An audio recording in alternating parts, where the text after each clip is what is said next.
So here we go. Welcome today. We'll just dig right in. All right. Pretty decent weekend. Just a little windy, but hopefully you had a good weekend. Any big highlights that we can share?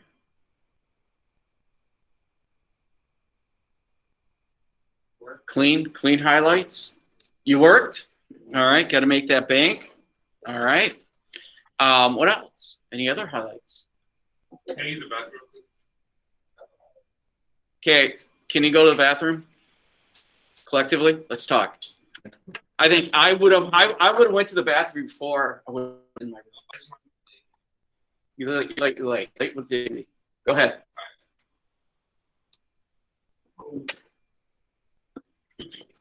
All right.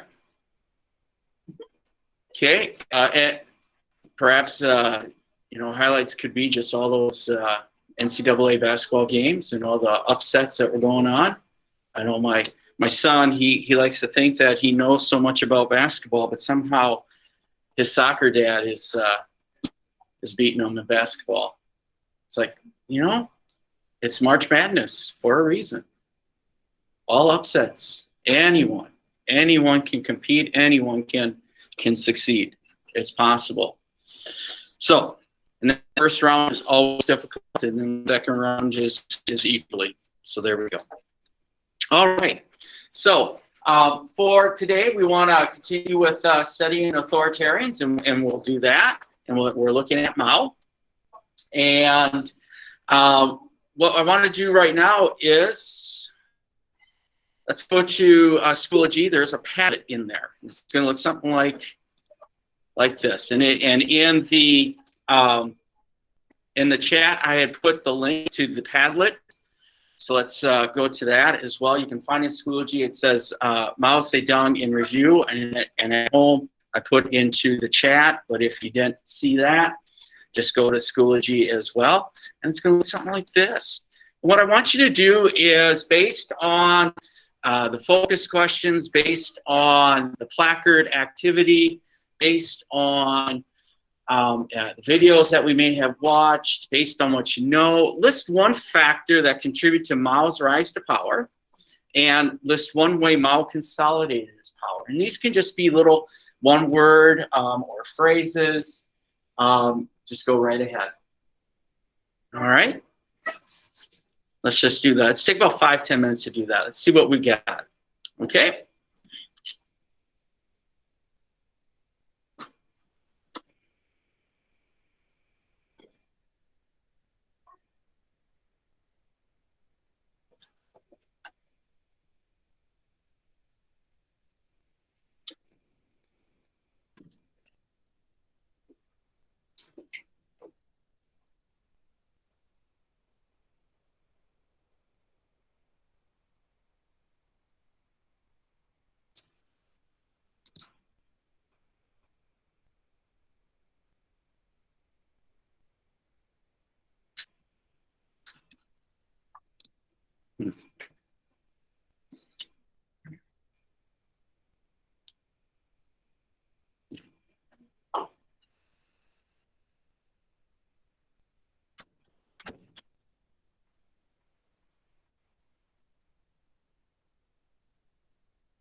So we got a really good list going here so far. And yeah, duplications is possible as you're going through there. That's all right. Whatever comes to your mind.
Okay.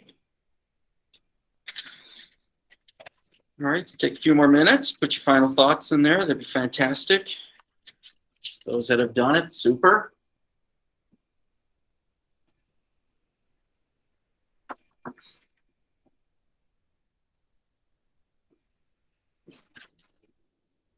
Oh, yearbook. All right, here we go. History time out. Yearbook time. Yearbook. All right, so let's give them our attention. And you still need a few more pictures. So like fall pictures, winter pictures, pictures of you and your friends, siblings, or like the 80th picture from your camera roll. We still put those in. And if you do have those pictures, sometimes you people down here, and all you have to do is include your name and your grade, and then the county road picture.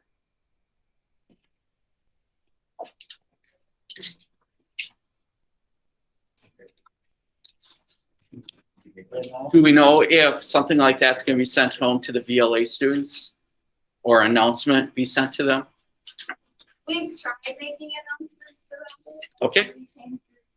Okay. I can leave you with the That'd be fantastic, so I can send that information.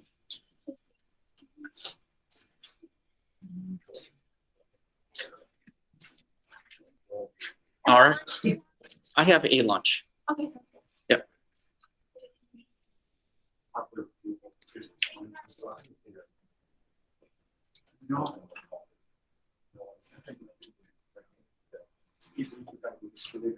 All right.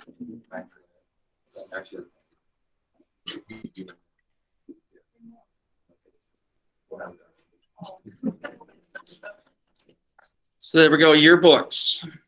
All right, get those pictures in, all that stuff. You never know. Sometimes you do find yourself going back and looking at your yearbooks many years down the road. All that. So,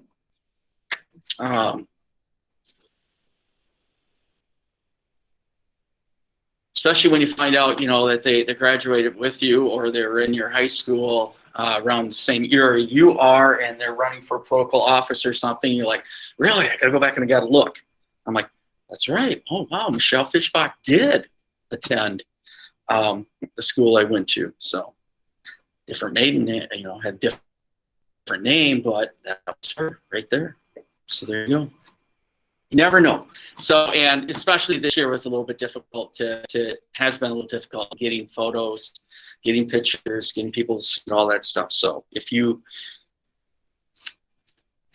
haven't, please do. And if you have, just pat yourself on the back, and maybe if you're gonna still, I don't know if you can still order yearbooks and all that stuff. So there we go. And how expensive are the yearbooks? 75, 80 bucks, something like that. All right, it's a little chunk of change. I should go back because I know I still have my receipt. from 1985. I still got my receipt. Anything that I had my senior year, I just shoved it in my yearbook. So, you know, the graduation stuff, all that is thrown in my yearbook. So it's still sitting there. Even my last schedule that I had as a senior still shoved in there. Maybe it was destined that I was going to move away from computer science history teacher. I went to school to the north of us, Woodbury High. Yep. Okay, thoughts, questions on that one? Well, let me go to Woodbury High. All right, because I will say I've been going to Park High longer than you have. All right, I was hired in 1993 and I student taught in 92, so I spent more time at Park High than I have at Woodbury High. So there you go. Even though I'm wearing blue, I must probably bleed green, all that stuff. All right, sorry, I'm a little spicy today on a Monday. All right, so with that, Mao, a lot of good stuff is thrown here, and I really like the specificality that I'm seeing. Look at its rise to power. Yeah, you know, the guy himself is a big part of it. Who he is, leadership, and we do know that his upbringing does influence him. And the fact that he left at a young age to really kind of begin, and going to the urban center, it did shape his mind, even though he doesn't have a peasant background. So that's huge as well. And the support for the peasants is a big part of it. He can connect with the peasants, and that's his base. And that is something that, as we know, as he's progressing and he's creating his vision of communism in China, it does conflict with that vision of the Soviet Union. But in some ways, he's pragmatic too. And, you know, when we say pragmatic, really, what does that mean? Sensible. Okay. What else? Sensible is a good way to looking at it, but what else? Smaller steps. Smaller steps. I like that. I like that. Even though we might see that some of his programs get away from his pragmatic view, and it's an epic disaster. But yes, good points. What do you got, Carson? The idealism of this and how it is, and kind of, we're going to get there eventually. Okay. Really. So it seems to be a little bit more realistic, perhaps. Small steps, sensible. That seems to be Mao and others around him. And when he does stray away from his pragmatic view, that's when some epic disaster falls here. But of course, you know, outmaneuvers his opponents as well. You know, his big opponents early on is that group known as the 28 Bolsheviks, but also take advantage of opportunities too. Oh, wow. Sounds like Old Spice. All right. Take advantage of also the Sino-Japanese War as well, and using that to expand his base, expand his control. All that stuff leads to his rise.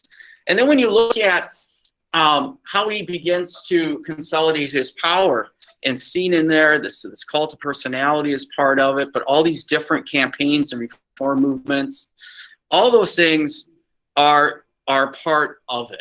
And policies and the type of policies that are coming up with also help him consolidate his power, because we know that he hadn't always been in charge of the Communist Party. He definitely is an architect of it, but he's going to have to wrestle control. And even when he does have control, it's not like he has firm control of it, because we know at times he steps back from the spotlight into the background and let others lead. And so that could also be a little realist understanding of his limits. But anytime he steps back is when you know he is just plotting his return when that happens. And it happens periodically as well. So all those different campaigns, you know, he wants to get rid of those counter-revolutionaries. those people that he'll call capitalist inroaders or rightists, anyone who doesn't have the right thinking, with those different thought movements or self-criticism movements that are going on. And that 100 Flowers campaign is a big move on his part near the end of the 1950s to really kind of solidify that control even more. So good. Thank you for those who had participated on this. Right. What I do want to take a look is, now that he has created, or the communists had succeeded. Oh, my bad, clicking machine here. Had succeeded. Now it's about reshaping society altogether. And that means just about every fabric of society is going to be changed. And so early on, we see him going about creating this vision of China by looking at the economy. And so this clip, we're going to this clip, it's part of the Great Leap. And his economic policy does become known as the Great Leap Forward. China does not have the industrial base as the Soviet Union, so it has to work with what it has. And so agriculture is going to be important, but then also trying to find a way to fast forward the industrialization. And one would say his ambition will contribute to a catastrophe for China, where we are going to see early on that he as a result of that, he does step back. He does step back and he let others take over. So we're going to watch this little clip here. It's going to be about, I'd say about 13, 14 minutes. And it really digs into how they go about reshaping the economic policies of the agriculture and of the industry. And I want us to take a look at how they actually go about doing that. So try to keep some, think about it. Recognize that there were some reasons and what kind of methods did they use here, and ultimately take a look at the impact of this here. So let's watch this video clip here. Mute myself.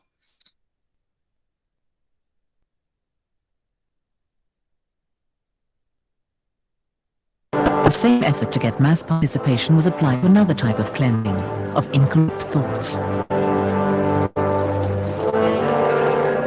People were asked to look out for neighbors or fellow workers who seemed to meet the party's description of rightists or capitalist roaders or counter-revolutionaries, and who were denounced.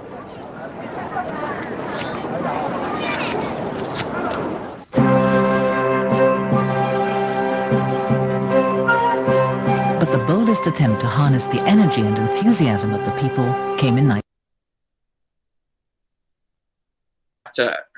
Couldn't help myself. I have to stop it. This is the 1950s. All right. Mao is asking the Chinese people to turn in anyone that they think are capitalist inroaders who don't have right thinking. All right. Let's cross the pond several thousand miles to the east of China, and what is happening in the United States in the 1950s? McCarthyism. And what are we asking?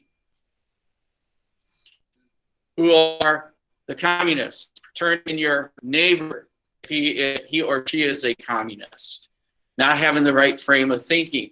So we look at these moments in time and we can find some commonalities. Yeah, they are polar opposite frames of thinking, but it's the context of the time. It's huge.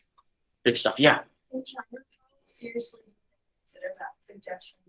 Oh, they really consider it, because in each village or each town you have almost like these committees. Then we'll hold public struggle sessions where people are denouncing their neighbors, and people are confessing to having not right way of thinking.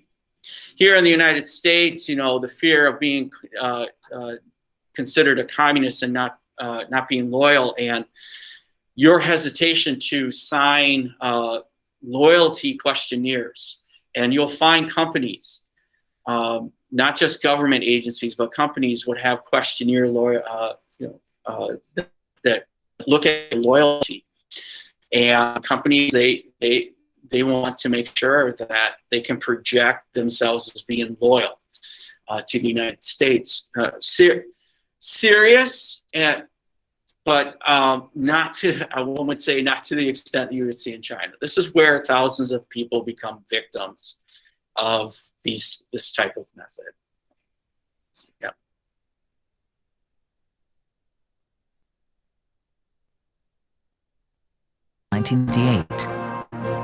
To speed up progress, Mao wanted to use the force he believed in most, China's sheer numbers, for his great leap forward. Propaganda cartoons showed how the Chinese were meant to overtake Western industry and food production. Peasants, already reorganized into cooperatives, were herded into huge communes.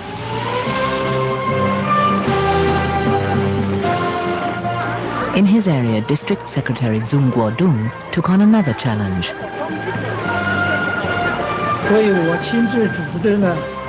I was responsible for setting up people's communes and turned 8 agricultural cooperatives into 2 big communes. There were over 100,000 people in each one.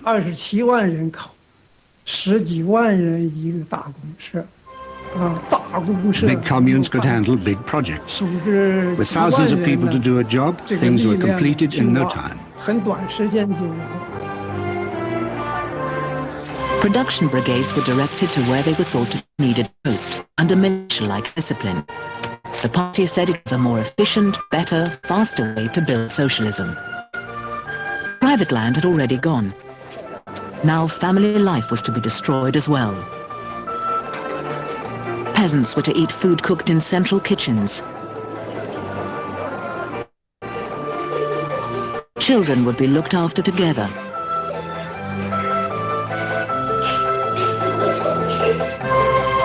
Mao set the target of doubling food production in 1 year. Revolutionary enthusiasm, he said, will triumph over all obstacles. He took a close interest as the peasants competed to increase yields. When the Dongshun commune promised a record harvest, it was Zhong Guodong, the district secretary, who showed the chairman round. Chairman Mao himself visited the show field and asked how much it was expected to yield. My colleague said 50,000 pounds an acre. Chairman Mao replied to him, even if you could achieve 10% of that, it would be a miracle.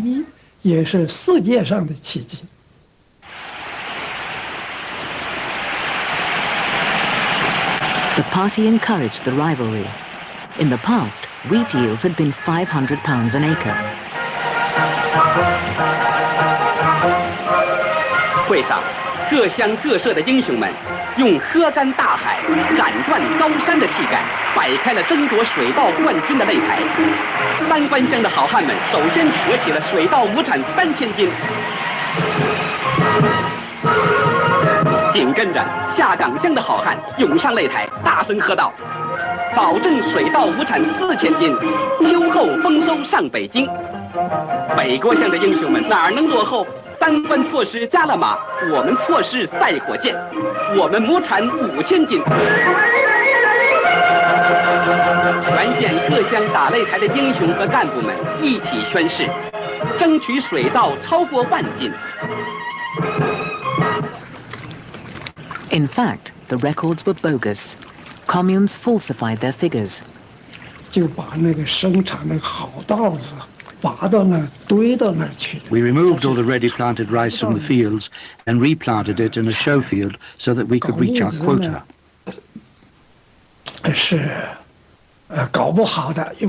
Planting it so densely with no light or wind blowing through meant it would rot. Before long, the rice did rot, and the peasants got angry. They said, if you take all the rice and waste it, what will we eat in the autumn? The peasants didn't want to go on with this cheating. I tried to get it stopped, but the municipal boss ordered us to carry on. But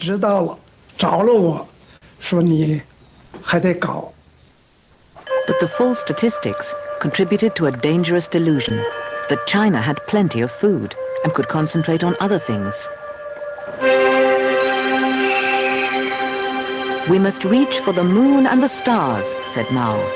Man can achieve anything he can imagine. Great construction projects also pulled mass numbers against apparently insuperable obstacles. Lin County in Henan was an arid plain blocked off by mountains. The 3,000 kilometers long Red Flag Canal was planned to bring in water over the rocky terrain.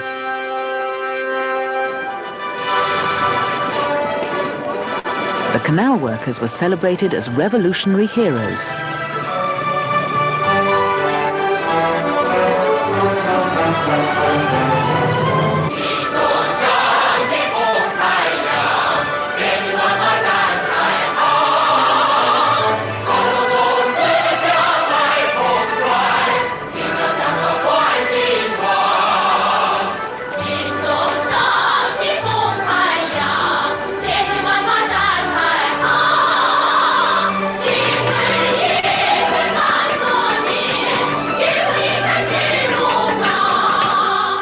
Zhen Yangchung worked on the rock face. I'd tie a rope around my body and swing out in the air. I used a pick to remove the loose stones. When they fell, I had to try hard to keep out of the way and avoid getting my legs broken.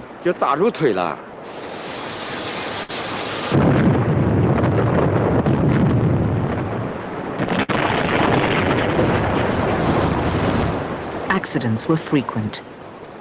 Zhen Yangchung was sent to clear up afterwards. When you were at the foot of the mountain and looked up, you could see bits of flesh glinting in the sun. I climbed down the rope. I picked up some dirt to wipe away every trace of the bodies. Otherwise, people would have been too frightened to carry on. But the canal took twice as many people and far longer to build than expected. Initially, there were 30,000 on the project. The plan was that if each person built 1 meter, the canal would be completed in 1 or 2 months. But it was all much more difficult because the canal was halfway up a mountain. In the end, it took 10 years to complete.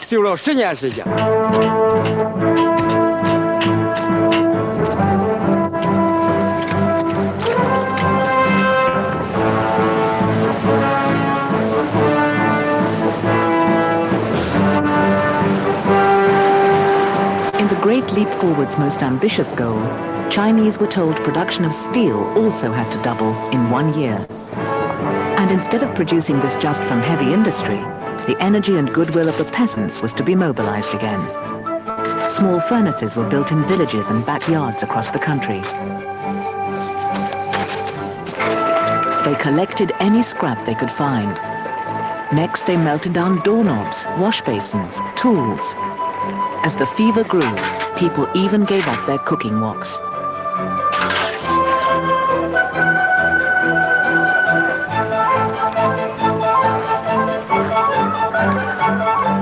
He Jinhua had never made steel before, but used her ingenuity.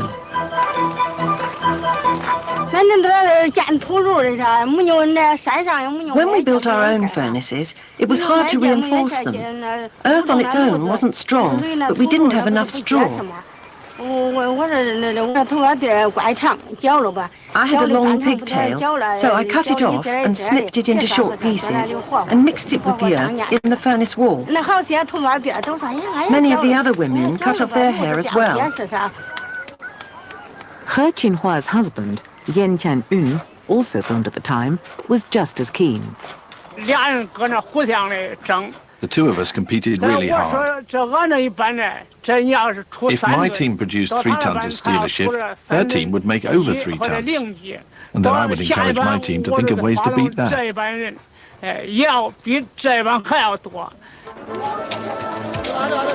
Forests were decimated to fuel the furnaces 24 hours a day.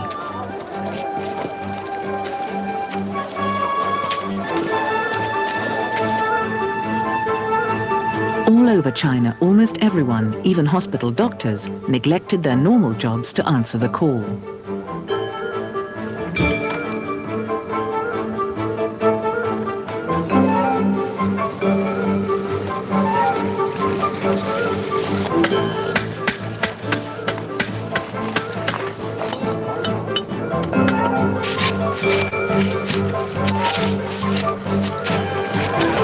But even those taking part began to see it was folly.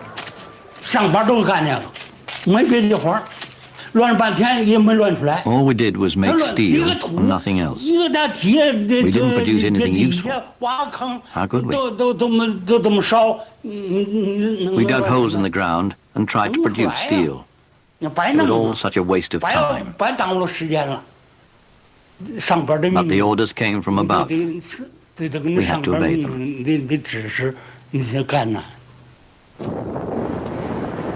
Slowly it became clear that after so much effort and time, after so much wood had been burnt, and so many pots consigned to the flames, the steel produced was impure, weak, and useless.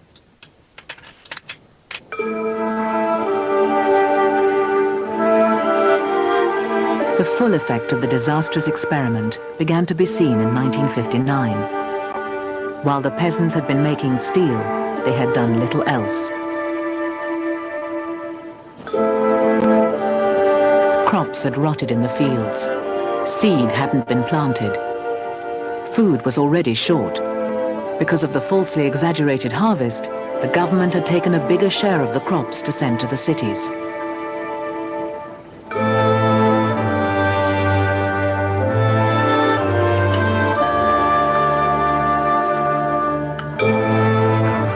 A drought made the problem worse. In 1960, the scarcity turned into a major famine. National food production fell over a quarter. Local secretary Luo Shifa had been away from his village studying at a party school. When When I came back from Beijing, I saw that many people had bloated stomachs from starvation. We had 1,600 starving people in our commune. Some were falling over with weakness and just lying in the road. Others died. When the peasants saw me, they began to cry. I cried too. They said to me, if I got there any later, they might all have been dead.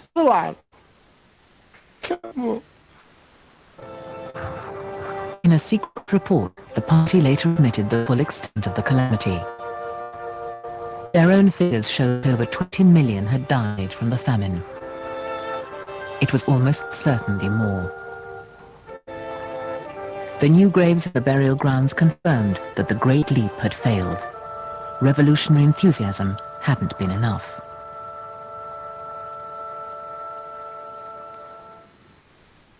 In the aftermath, Mao kept to the side and let the president Liu Shaoqi run the country.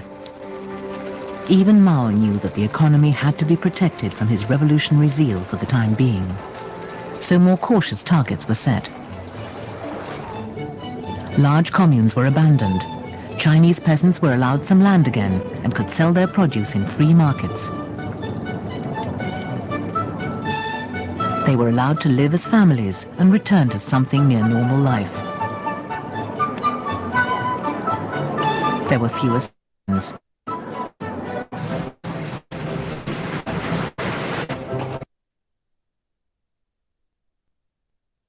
So just kind of recap here, the Great Leap forward, we've been a great leap backwards in some ways. We look at that, but if you think about his policies of approach to the agriculture and maybe infrastructure to need to be improved, and the industry itself. What kind of methods was he using? Either, and at home, put it in the chat what you think in terms of the methods. What kind of methods are we using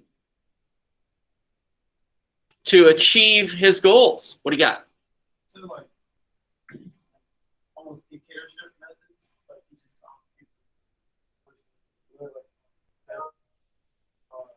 they were making steel black.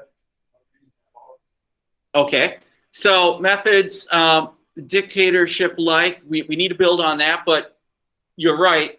Someone is coming up with the idea and directing them to do that. What do you got?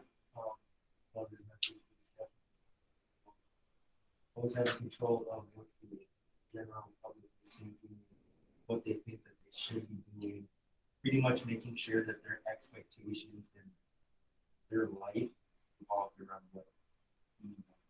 Okay, and that is possible in the sense that when they look at Chairman Mao, do they revere the guy?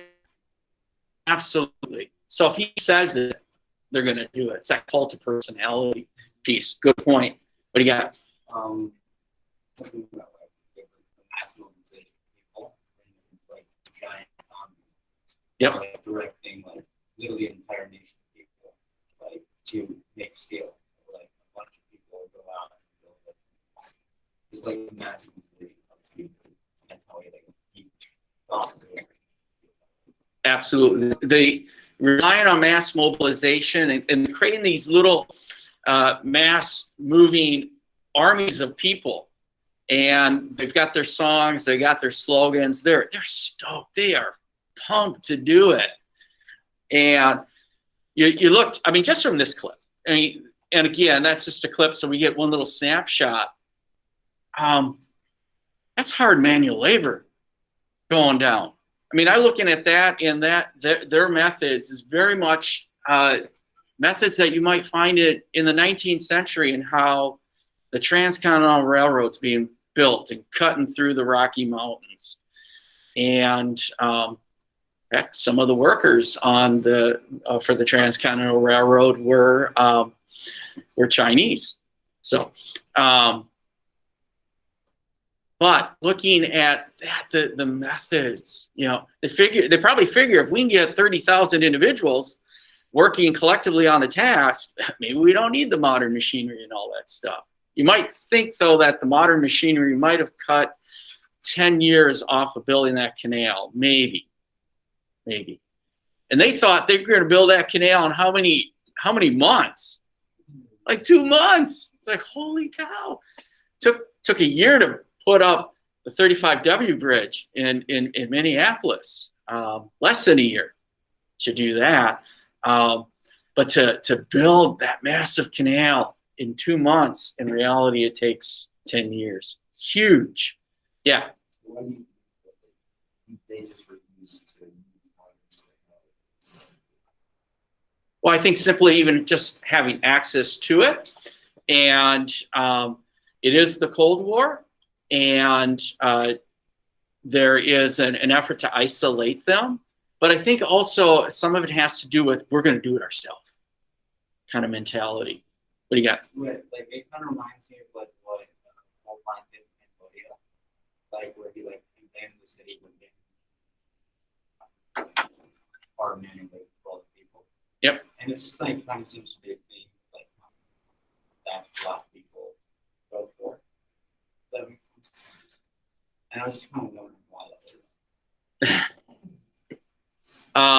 I think perhaps it could be based on the society and able to do that. I mean, Cambodia and China were very similar in that you look at the level of, I mean, you want to say advancement perhaps in what goes into that, the economy, maybe the education, all that stuff. Those countries seem to be a little bit, the factors are more conducive for something like that to happen. you know, realistically, in the Soviet Union, even when they created these communes and these big collective farms, I should say, these collective farms, there was a lot of already, we could say, industrialized agriculture machinery there. That is lacking in China, even into the 1950s. And so bringing in the big old combines, you know, that's going to be much, much later. And a lot of it could be self-imposed, and it could also be that the world is isolating itself. All right, so we're looking at the methods. We see the methods, the impact. Devastating? Absolutely, the impact is devastating. To build or to achieve the quotas that they set for agriculture, was that even realistic? No, it seemed like they had the Olympics of lying going on here. Oh, or in my day, we had like name that tune. Oh, I can name that tune in 10 notes. No, I can name that tune in 4 notes. No, I can name it in 1. They're like, we're gonna have 5,000. No, we're gonna have 10,000. And they keep amping up. They can't follow through. They're massaging the numbers. So if we look at the impact here, massaging numbers, and then you know, the idea of going out there and mass producing all this steel for what, and the quality of it, and as a result of everyone focusing on steel or focusing on these public work projects, what's not getting done? The work that was there before.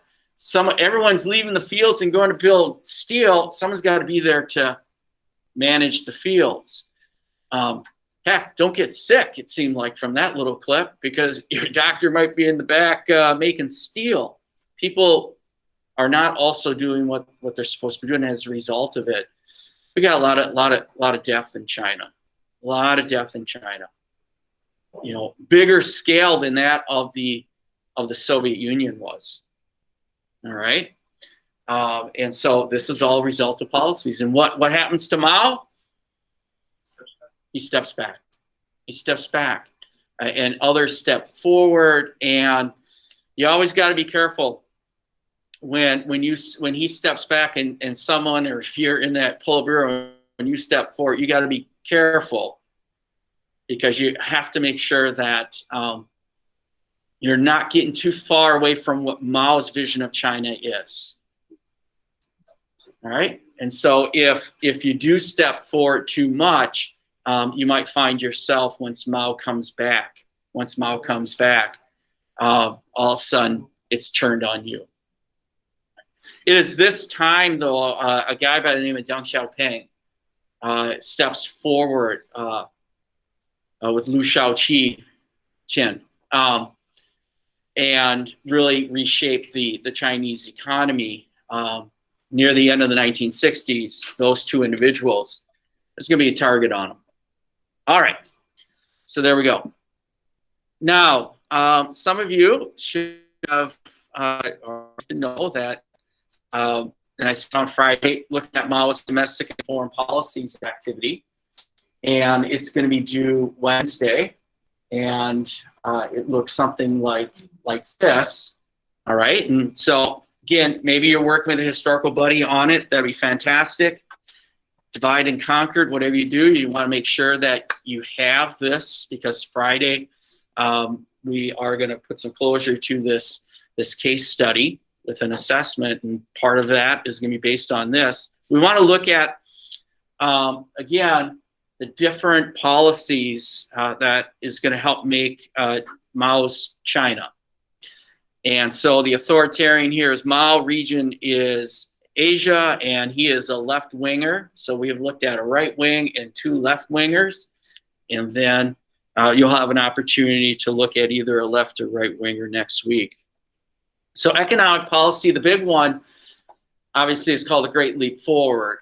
But before the Great Leap Forward, he had some specific policies dealing with private businesses, but also with agriculture prior to the Great Leap Forward.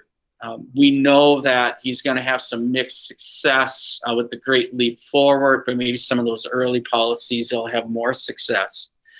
Social policies here, the youth are going to be very important here to Mao, especially when we get to that Cultural Revolution down the road. But the youth, women, and religion, we know a little bit that women in a left-leaning regime tend to do a little bit better. The dial of progress is forward. However, we also know that China, there is a strong tradition that could conflict with that. Religion as well.